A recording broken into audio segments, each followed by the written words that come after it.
UFOs. From man's earliest history, stories of visitors from the sky have been recorded by virtually every culture on Earth. But are these visitors real, or simply part of our own imagination?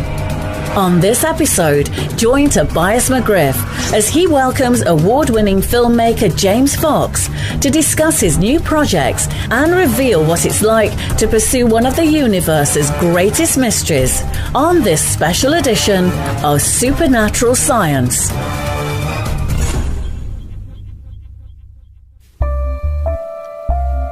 In 1948, 1 year after the Roswell incident, the United States Air Force started official investigations to explore the UFO phenomenon known as Project Grudge and Sign. But 2 short years later, it would be closed, citing no discovery of credible evidence. In 1952, the projects would be revived again under a different name, and this time, they would be called Project Blue Book. Project Blue Book received over 12,000 UFO reports that were considered worthy of investigation, and after 17 years of carefully examining each case, Project Blue Book was closed, and the government's official stance was that it would no longer investigate the UFO question. The government made it clear to a curious public that there was no evidence indicating that any of the unidentified sightings were extraterrestrial. But what the government didn't publicize was that there were 701 cases that could never be closed or explained. You're about to hear my interview with award-winning filmmaker James Fox about his new film that explores those cases and his decision to post the largest reward ever offered for irrefutable proof of extraterrestrials. He'll give us unlimited access and never-before-shared stories about what it's like to explore the world of the UFO. I said, oh my God, this plane's going to crash. This thing came right across, north to south, of... Incidentally, I was a private pilot, so I have some familiarity with the airspace. It glided over my house, and there was absolutely no noise. What I thought to be a kind of a boomerang shape. Myself, my God, that's a wingspan. I've never seen anything like that. They were reported by at least one commercial airline pilot. It was humongous, that's all I can say. James Fox, welcome to the program. Thanks for talking with me this afternoon. How are you? Thank you so much for having me on. I'm doing great. You got big things in the works. 701 film that's coming up now? Yes, and each time I embark on a new project, it is after clearly stating that I'm done with UFO films. I could take you back to each and every production dating back into the mid-'90s with UFO documentaries that I've made, and at the end of each one of them, several years of production, I've said, I'm done. I'm moving on to other things. I've got environmental issues. I've got other interests. And lo and behold, it comes back to bite me in the bum. So the last time I said that, I said, well, I think I'm done, but I'm not sure. Well, you know, this is number 5 or number 6. What are we on now? You sold like 5 films, right? Well, I did. See, it's tricky, actually, because I did UFOs 50 Years of Denial, which I sold. UFOs 50 Years of Denial, which I sold to Discovery Channel in '97, and then I did Out of the Blue, but I did 2 versions of Out of the Blue, and then we did the National Press Club, and we documented that whole scene, which I released in its raw form in 2007 with Leslie Kane, and then I did. I did a secondary version of Out of the Blue, and then I did I Know What I Saw. And now we're doing 701, so that technically it would be number 4, but you could consider it number 5. Okay, and I mean you're 28 years old, and you sell your first documentary. I mean on UFOs, like not on something that was considered I guess mainstream, something that would be like an environmental issue, for example. It wasn't as if you did compelling work on something that the whole world is thinking about. You sold a documentary on something that often gets swept under the rug. I mean, how does that feel at 28? Funny, actually, because when I embarked on it, close friends and family were like, well, you don't have a snowball's chance in hell. I think right. The words that they used fueled my fire even more, and that, ironically, that's pretty much the only aspect of my endurance that's anything different than anyone else out there, because there's so many people that are way better qualified to do what I do, but I just simply don't give up. And there are obstacles constantly thrown in your path. That's what it's all about. Finding out how to navigate your way around these obstacles and never take your eye off the prize. And no matter how difficult it becomes, and believe me, it becomes difficult. I can tell you with every production, things that I've encountered that might appear as a deal breaker for someone else, but I'm very tenacious, and that's probably my best asset, really. I didn't know what the hell I was doing when I started on my first production, and I probably still don't know what I'm doing today.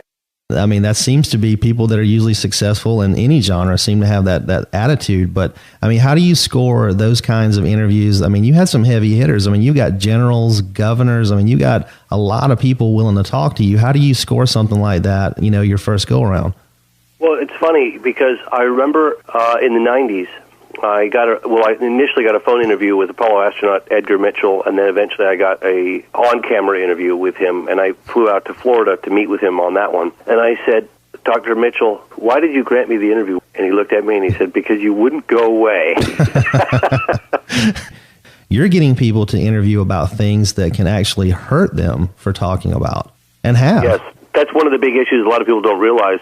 They say, oh, well, these people that are appearing in your films, the naysayers, they're just looking for, a quick claim to fame or just a minute in the limelight. And I said, my response to that is it couldn't be further from the truth. Trying to get someone to participate in a UFO documentary, usually the more credible witness they are, like ex-presidents and generals and colonels and admirals, people have no idea how many months, if not years, it's taken to secure those interviews. And it's gotten a little easier lately just because I've got a bit of a reputation in my films. They know that I'm not going to make fun of them or display them in an odd light. In my films, I think one of the reasons why they've been successful as they have, and I'd like to see them even more successful in the mainstream, is that I back up pretty much everything that we present with first-hand eyewitness testimony.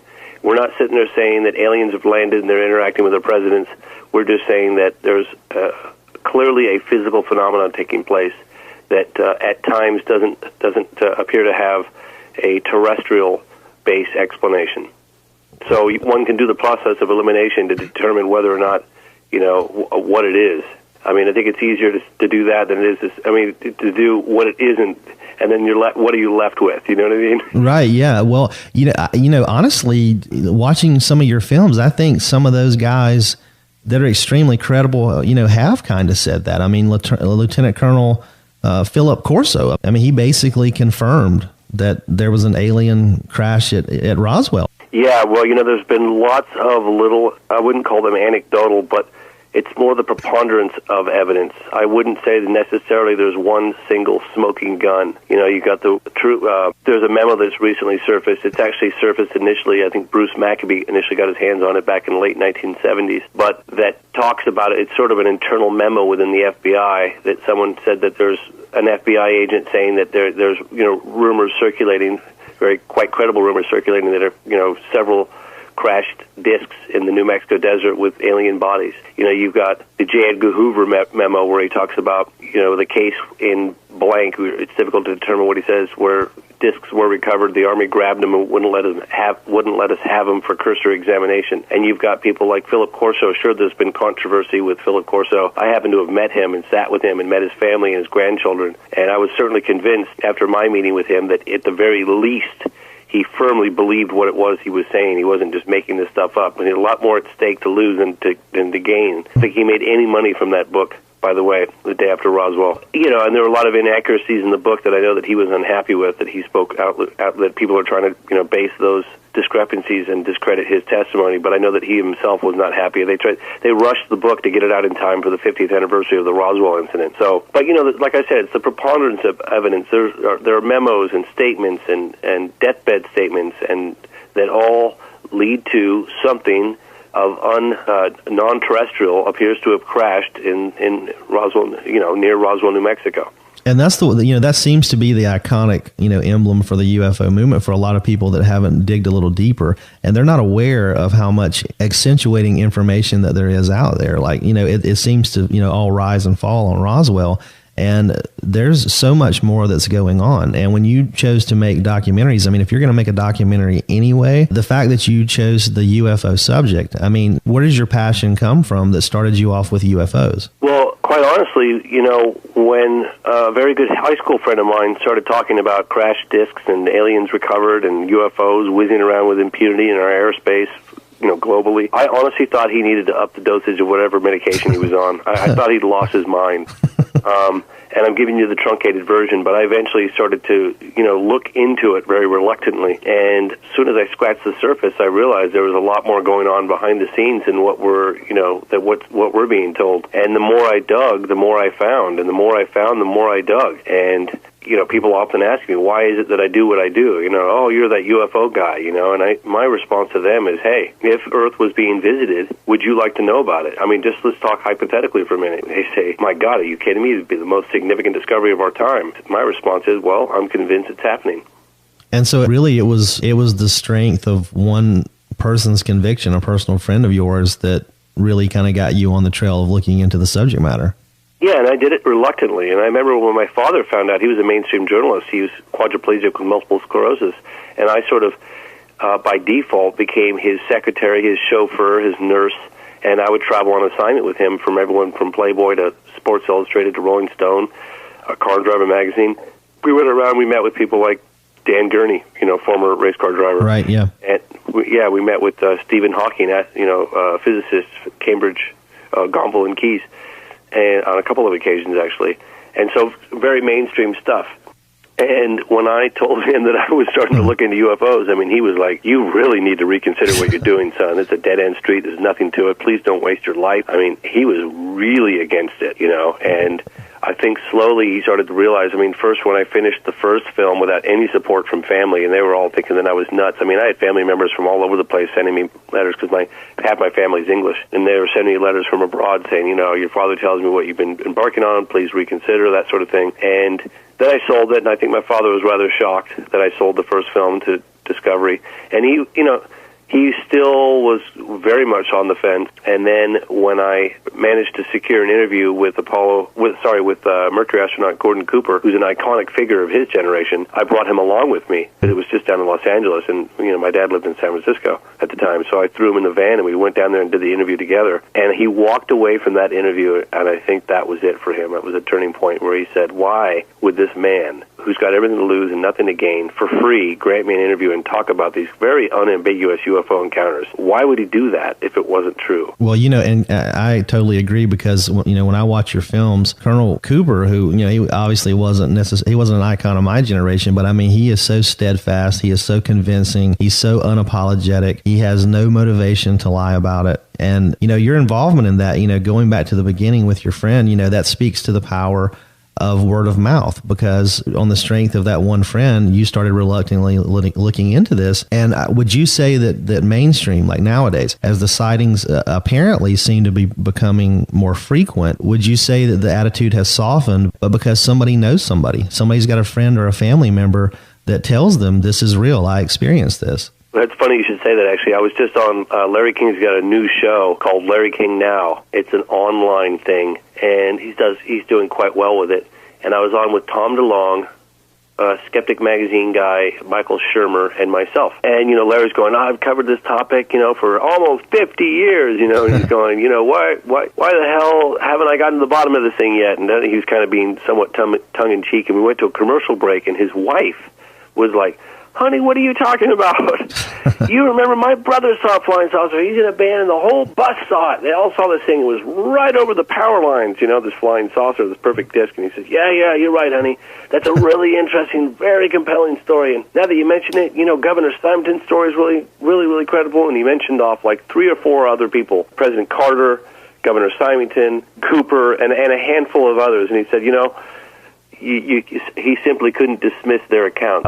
And I think that you'd be surprised when the cameras aren't rolling in mainstream. I've been on a lot of mainstream. I've been on with Anderson Cooper and a Nightline and Dateline and CNN a number of times. And, when the cameras aren't rolling, they're very intrigued by it all, like, God, tell me more, I went on the Today Show not too long ago. I actually went on a show in New York. It's online somewhere. If you Google preponderance of evidence, you guys could see the clip. But the interview went really well, and then after the interview, the guy pulled me aside, the anchorman, and he couldn't get enough of the information. He just wanted more, and he's like, wow, we got to keep in touch. We need to get you on again. And so I think that, there's a certain reluctance to confirm their beliefs on camera, but they're very, very curious and very, very curious when the cameras aren't rolling. But if, once again, there's the typical knee-jerk response of, ridicule that seems to prevail in mainstream media. But I think that's starting to soften a little bit. I really do.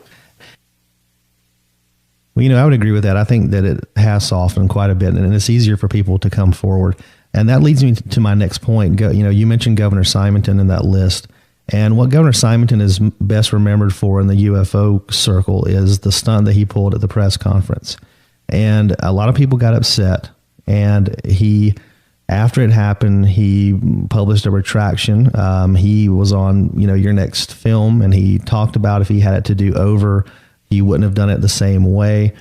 But, I think that his position, he heard the question as a whole, and it's not, he's not remembered for the retraction. He's remembered for the offense. And so I think there's a responsibility there. And I also would like to ask you, you've spent time with him. Listen to his retraction when you had a chance to be there in the moment. Can you talk to me a little bit about the read that you got from him? I want to believe it's genuine.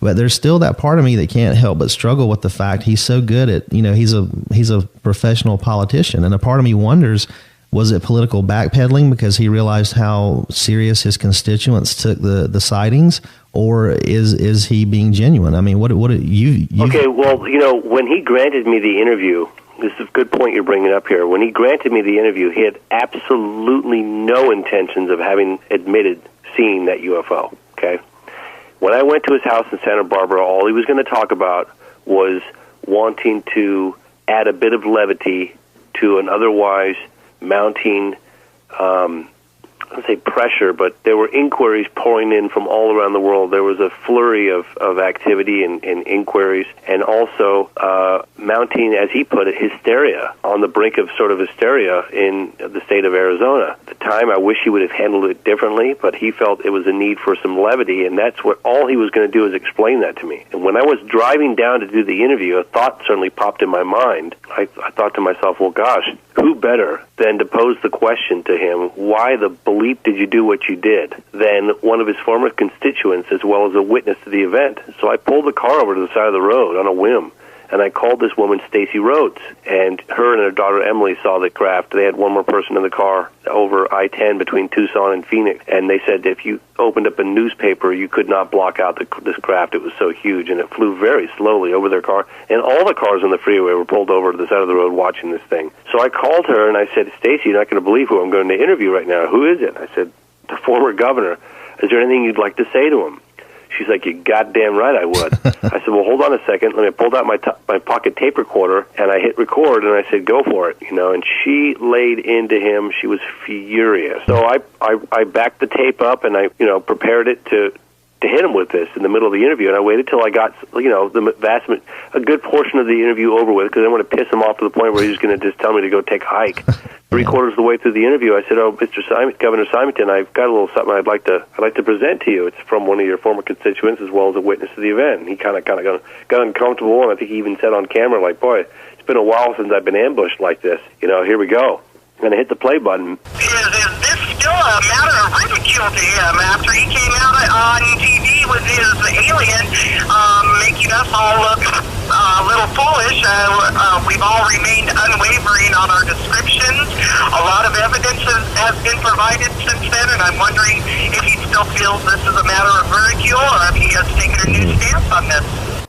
And she just unleashes this tirade on him about the whole thing. How he let them out to dry. They voted him into office. How could they do this to him? None of their stories had changed over the years. It had been nearly 10 years at the time. How could he do that to them? And he really was deeply moved by the frustration and the anger and everything. And I saw him sitting in his chair, kind of squirming, and I could see that he had this internal debate that was going on. And right there on the spot, live on camera as it's rolling, he decides to come clean. That's what happened. I remember when he did it, I was literally pinching myself. I went back and made sure the damn tape was rolling and it was on record on the camera because I thought I couldn't believe what this guy was saying. But I can honestly tell you that was a very sincere, that he was getting this monkey off his chest after all these years, and he had no intention of revealing what he'd revealed. I pulled his wife aside later. His wife is one of the only people he told. And I said, "Can you tell me what happened?" She said he heard about this thing. He went out to Squaw Peak at around 8:15 at night alone, which he's not supposed to leave alone. He was hearing either radio chatter or something that drew this thing to his attention. He got in his car, went out to Squaw Peak, got out, saw this thing, and when he came back to the house, she said it was as if he'd seen a ghost, and that was it, you know. And so I firmly believe that he saw whatever it was that was flying over. I mean, his location is perfect, the timing was perfect, his wife's testimony held up. I looked him both in the eyes. I knew that he had no intentions of, you know, revealing this stuff to me when I got there. And I can honestly say to you that if I had to put my life on it, one or the other, I would say that he was honestly telling the truth. Well, that is a heavy statement. I have to tell you, when this first happened, and I actually remember when it actually happened in real time, the first thing that went through my head was, you know, fuck this guy. And he's the governor of the state of Arizona. He has an opportunity, you know, to be a tipping point and to really cause, you know, people to look at this question, you know, seriously. But I mean, could you imagine had he not pulled that stunt and if he had told the truth as governor? Yeah. What would have happened? Yeah, because that could have been the impetus to push this over the edge and have some sort of disclosure. That was an opportunity unprecedented.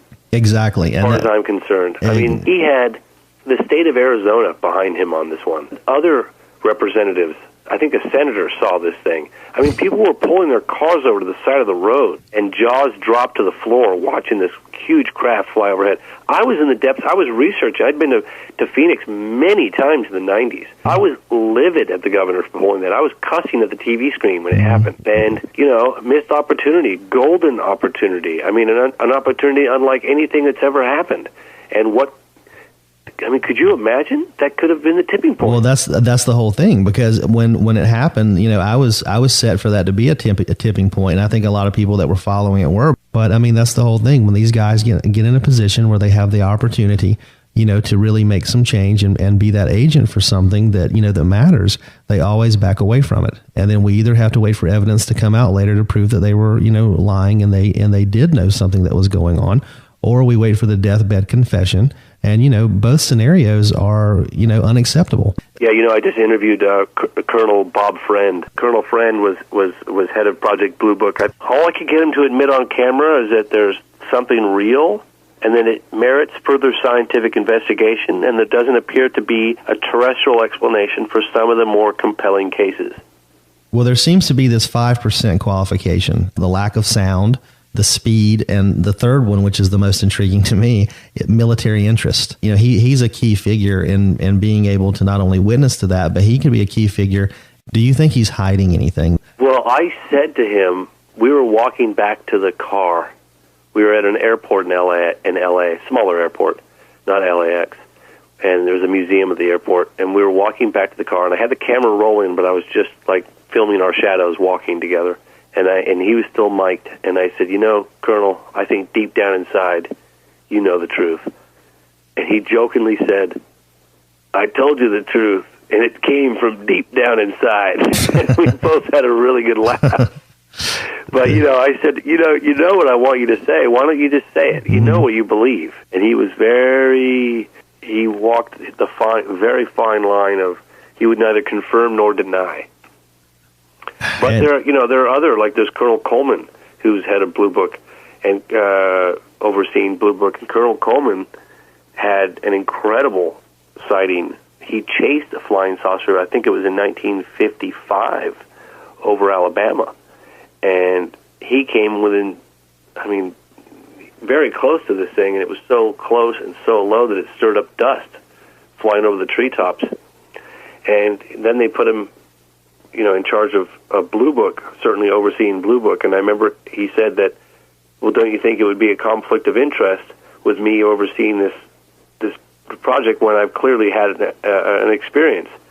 And I guess evidently not. But the interesting thing is that this credible sighting that Colonel Coleman had in the B-25 never ended up in Blue Book files. It went somewhere else. Usually the better the case, you know, the more unambiguous the case was, the less likely it would be included into Project Blue Book files. Well, that's a key statement within itself. The thinner the case, the more likely it is to end up in Project Blue Book. And even in those files, over 12,000 cases submitted, and there are 701 that couldn't be closed or explained. I mean, that's the point of your next film, the point of this podcast and the series that we're doing. And the caveat statement in this is that it wasn't because of a lack of data. They had plenty of data, and they still couldn't close 701 cases. And the Washington Tower case is a great example. 1952, they record a craft that's flying at speeds up to 7,000 miles an hour. And when you look at things that were man-made that could travel 7,000 miles an hour in 1952 in low Earth atmosphere, you come up with nothing. And those, the planes couldn't catch them. They scrambled jets to intercept those objects. I mean, the pilot, they were playing cat and mouse with the pilots. I mean, those pilots are getting a visual. They're getting radar confirmation and visual confirmation. Those pilots were terrified. And they're dancing around them. The sightings, the Capitol sightings in 1952, I think it was in July, that triggered a response of the United States Air Force. Well, they, in uniform, General John Sanford actually made a statement to the United States. It's an incredible statement. Look it up. Google General John Sanford, 1952, for the Air Force. That's when I believe the Air Force was shitting in their pants. We got to get an explanation. That's when they brought on board, they assembled the Robertson panel. And the Robertson panel was a very prominent panel of scientists. Dr. Jalen Hynek was part of that panel. And that's when they said, what do we do? And I think there was an internal struggle going on where there was one side of people in the Air Force, let's disclose. And I think the other side was going, God, we can't. I think it's more of a question of what they don't know than what they did know. They asked the Robertson panel for, a solution. Robertson panel came, but let's just adopt this policy of blanket ridicule. Anyone who says they see one of these things, you laugh at them. And it was adopted in 1953, and it was a very effective campaign. Well, taking it from that perspective, you're left with a situation where you have Project Blue Book, which is by all accounts the government's best effort to look at the UFO question. They only accept the thinnest of cases. They take in over 12,000, and they still can't close or explain 701 of them. And again, it's not because of a lack of data. And then as the witnesses become more frequent, more credible, the Robertson panel devises a solution that involves nothing more than blanket ridicule. So, I mean, and I wonder, after 4 films on UFOs and unequivocally showing that there is something else out there, talk to me a little bit about what 701 is going to do or try to do that the other films haven't done. I mean, are we just in a place where people can't hear it? And is 701, is that film just another way of looking at something that we've looked at many times before? There's never been a film done on the UFO phenomenon that has penetrated an extremely large audience, other than the cable, History Channel, Discovery Channel, Learning Channel, Sci-Fi Channel, that sort of thing. There's never been a film theatrically released on the subject of UFOs. And I'm not talking about a film with actors and actresses. I'm talking about a documentary feature. And that is, funny enough, something that I tried to accomplish with I Know What I Saw, but I didn't have the budget, I didn't have the time, I didn't have the know-how, all of the above. And when I finished I Know What I Saw in late 2009, I remember being disappointed that I ended up selling it to A&E and then broadcast on History Channel, 2-hour special. And my father was like, oh, son, look what you did do, though. It's an amazing piece of work, blah, blah, blah. And I said, yeah, but I'm just preaching to the choir. I'm just going to have it broadcast out to a few million people on History Channel that, whatever. It's not. I just felt like I fell short of my goal. But I moved on to other things.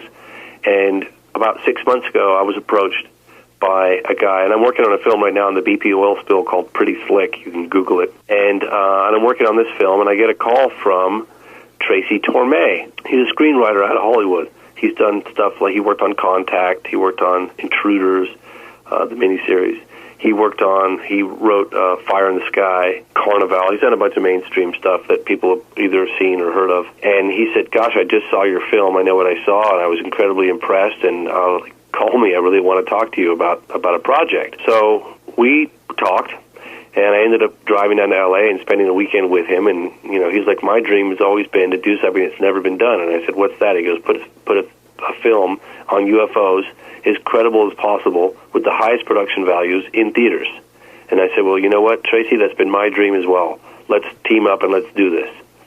And And that's how it was born. You know, we both felt that neither one of us are remotely interested in creating another TV special.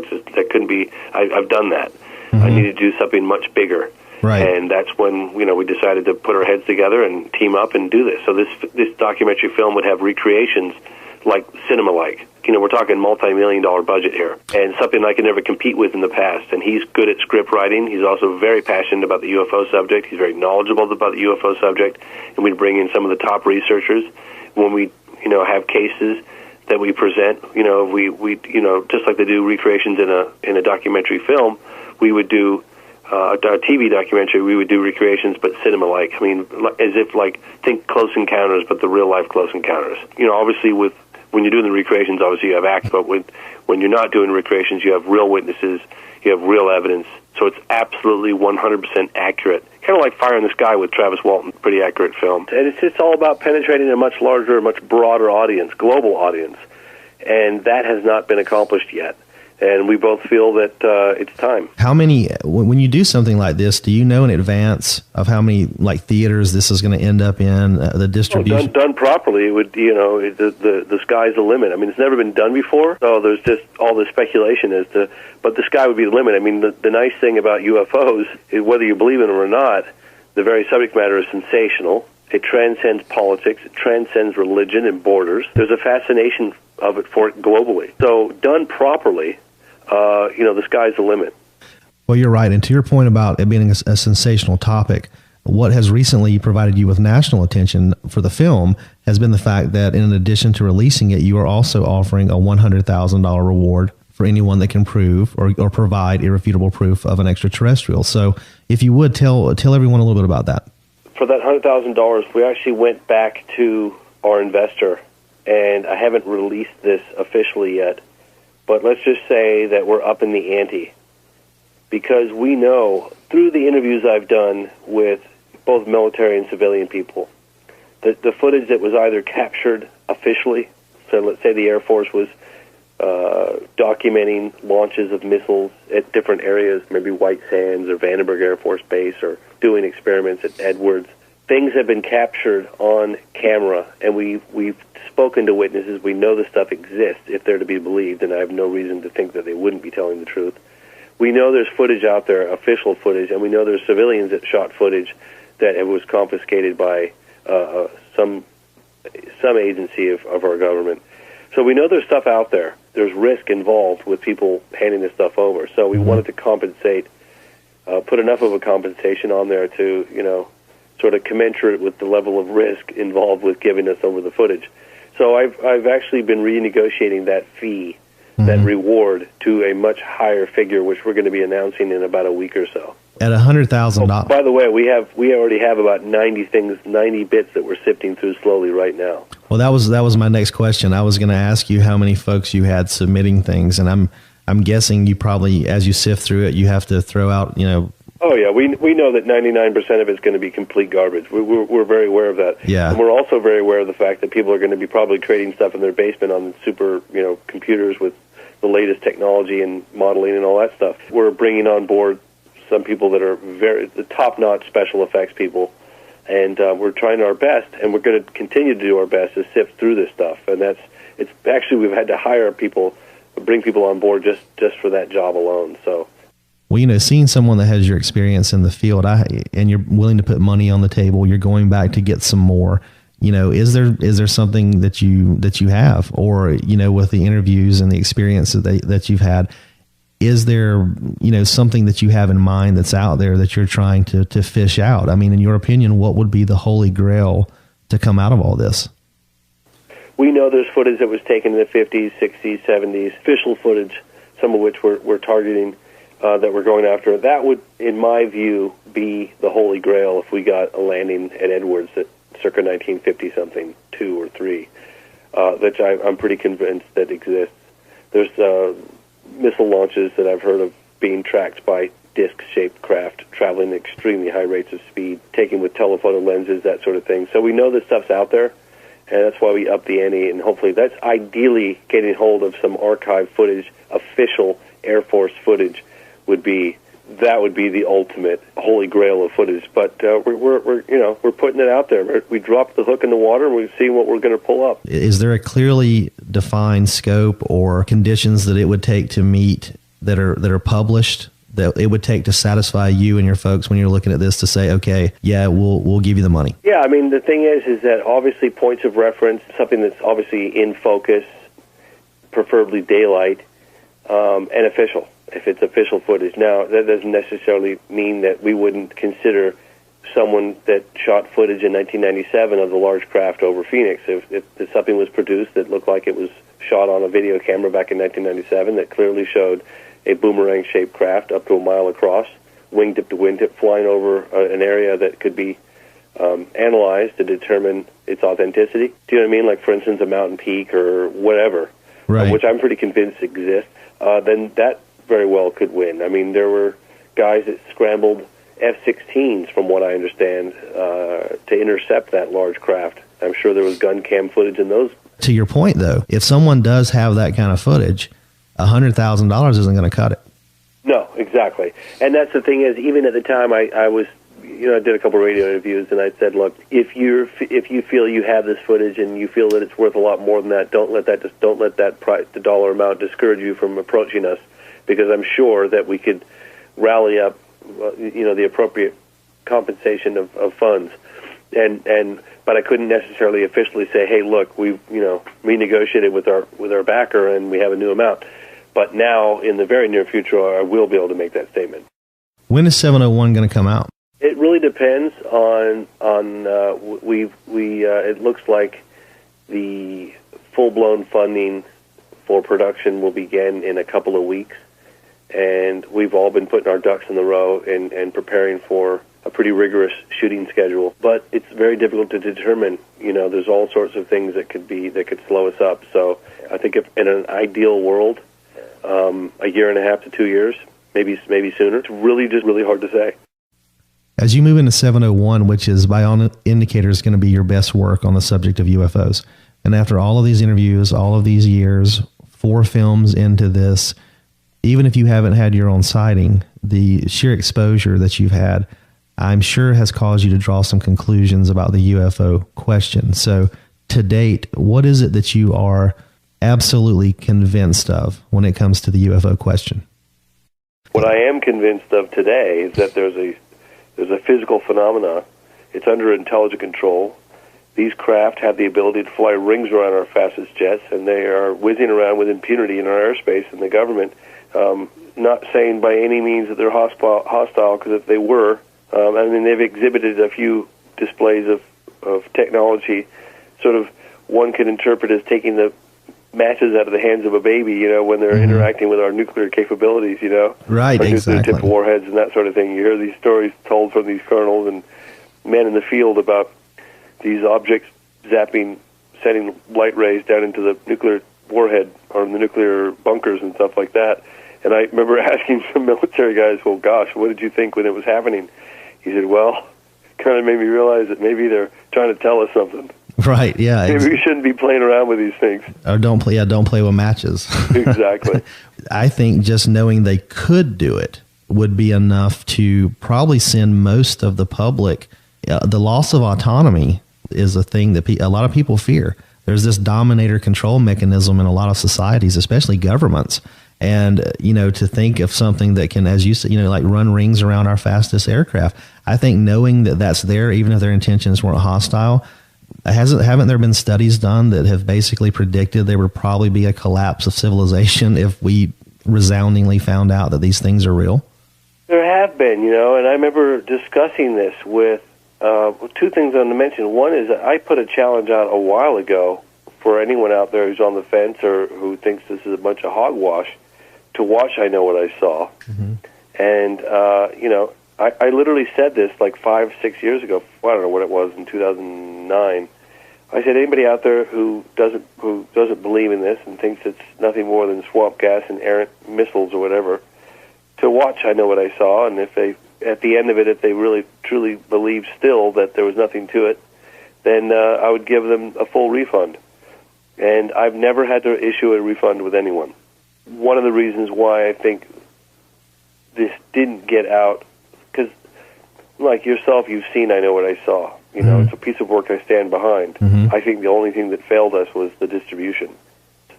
The evidence is already out there. It just hasn't gotten the exposure it deserves. Do you know what I mean? No, I know exactly what you mean. And that presents, I think, a new question or a new issue. If you get the mass penetration that you're going for, and by all accounts it looks like you will, you can get the public's attention. But historically, you know, there's case after case and example after example that when you get the public's attention, you are probably also going to get the government's attention if it really has the desired, you know, effect that you want it to. And so have you given any consideration to how you are going to handle that? Have you given any consideration to how you intend to portray the government in the film? And, you know, has that conversation taken place with you and the rest of the folks involved in the project? Well, that's one of the conversations we've been having internally with the production of this next film, 701, and that is, let's take a position that doesn't necessarily do any finger pointing, that justifies in some respects a level of secrecy, and not necessarily, you know, accusing the government of this massive cover-up.